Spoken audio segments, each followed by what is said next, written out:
आज आपण बनवणार आहोत मिसळ पाव। चला तर मग सुरुवात करूया। आता साहित्य बघूया। 1 वाटी मटकी आहे, 2 कांदे कापून घेतलेले बारीक, 1 टमाटा कापून घेतलेला आहे, कोथिंबीर चिरून घेतलेले हे बारीक, जिरी मोहरी, अर्धा चमचा हळद, 1 चमचा लाल तिखट, 1 चमचा मीठ, 1 चमचा कांदा लसूण मसाला आणि हे वाटणाचं साहित्य बघू शकता। कोथिंबीर, लसूण, अद्रक आणि खोबरं याचा आपण बारीक पेस्ट करूया। चला तर सुरुवात करूया आपण मिसळ बनवायला। 2 मोठे चमचे मी तेल टाकत आहे।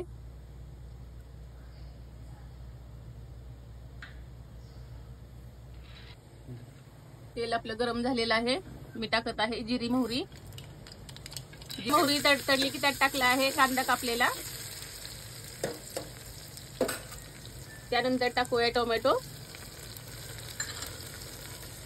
आता हे चांगलं आपण मिक्स करून घेऊया।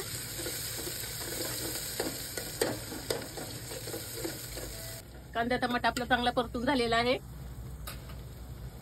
आता मी टाकत आहे वाटलेलं वाटण, चांगलं फ्राय करून घेऊया। आता हे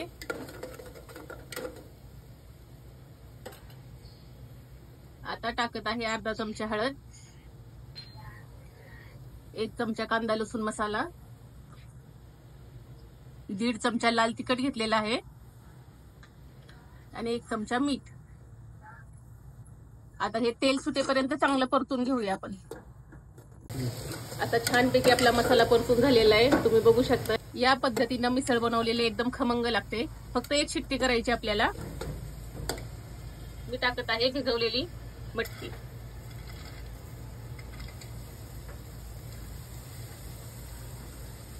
आता एकदा चांगलं हे सगळं एकजीव करून घेऊया।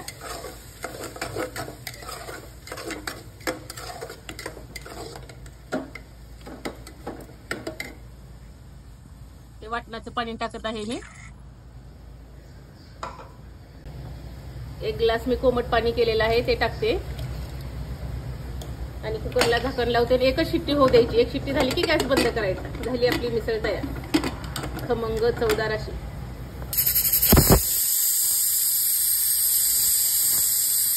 एक शिट्टी झालेली आहे। आता मी गॅस बंद करते। थंड झाले की आपण झाकण काढूया।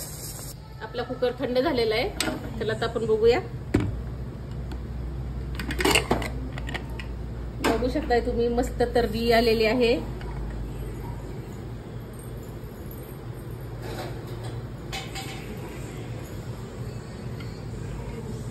किती छान झालेला आहे कलर मिसळचा आपल्या, मस्त असं तयार आहे आपली मिसळ पाव। व्हिडिओ आवडल्यास चॅनलला लाईक आणि सबस्क्राईब करायला विसरू नका।